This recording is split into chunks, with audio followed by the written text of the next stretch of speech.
আসসালামু আলাইকুম ওয়া রাহমাতুল্লাহি ওয়া বারাকাতুহু। কেমন আছেন সবাই? আশা করি ভালো আছেন। এখানে দিয়ে দিয়েছি তেল, দিয়ে দিলাম শুকনো মরিচ ও জিরা ফোড়ন।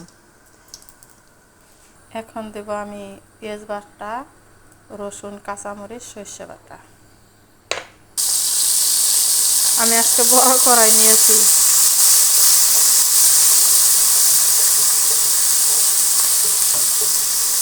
এই কড়াইটির মধ্যে আমি বেগুন ভেজেছিলাম, তাই বললাম এটার মধ্যে একবারেই আমার খাওয়ানটা পাকাই হেলাই। সরষে ও কাঁচামরিচ, পেঁয়াজ, রসুন ভেজে নিব ভালো করে। কালারটা চেঞ্জ হয়ে গেছে, ভাজা ভাজা হয়ে গেছে। এখন দিয়ে দেবো আমি করলা। বিসমিল্লাহ। সাথে দিয়েছি আমি একটা আলু, ছোটো একটা আলু দিছি। করলার মধ্যে আলু না দিলে করলা ভাজি মজা হয় না।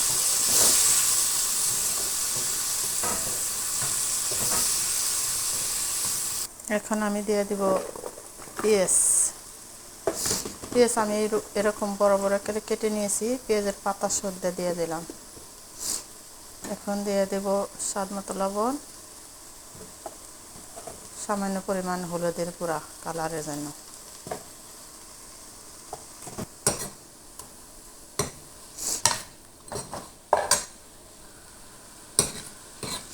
কেউ সাদা পছন্দ করলে নাও দিতে পারেন, বাদ দিতে পারেন হলুদ।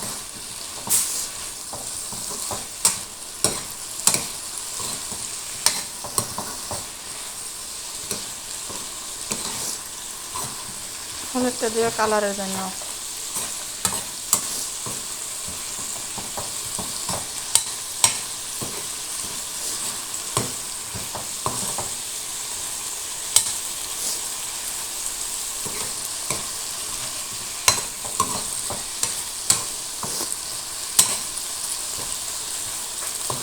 পেঁয়াজটা একটু হালকা সেদ্ধ হবে, খেতে মজা লাগবে। এই জন্য আমি লাস্টে দেখলাম পেঁয়াজ আর লবণ আর হলুদ।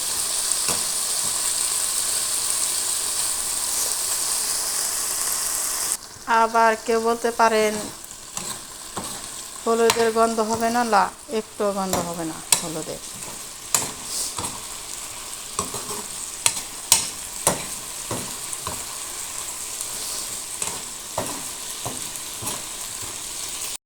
হয়ে গেল আমার সর্ষে দিয়ে করলা ভাজি রেডি। দেখেন খুবই মজা, খুবই সুস্বাদু এই ভাজিটা। আরও আমার গাছের লাগাই না করলা, রাঁধতেও ভালো লাগে, খাইতেও ভালো লাগে। আমি খুবই খুশি। কে কে এইভাবে সর্ষে দিয়ে করলা ভাজি খেয়েছেন অবশ্যই কমেন্টে জানাবেন। ও ভিডিওটা ভালো লাগলে অবশ্যই লাইক, কমেন্ট, শেয়ার করবেন ইনশাআল্লাহ। আমাকে আপনারা সাপোর্ট করবেন, আমি আপনাকে সাপোর্ট করব, সাথে সাথে সাপোর্ট করব ইনশাআল্লাহ। ভালো থাকবেন সবাই। আল্লাহ হাফেজ।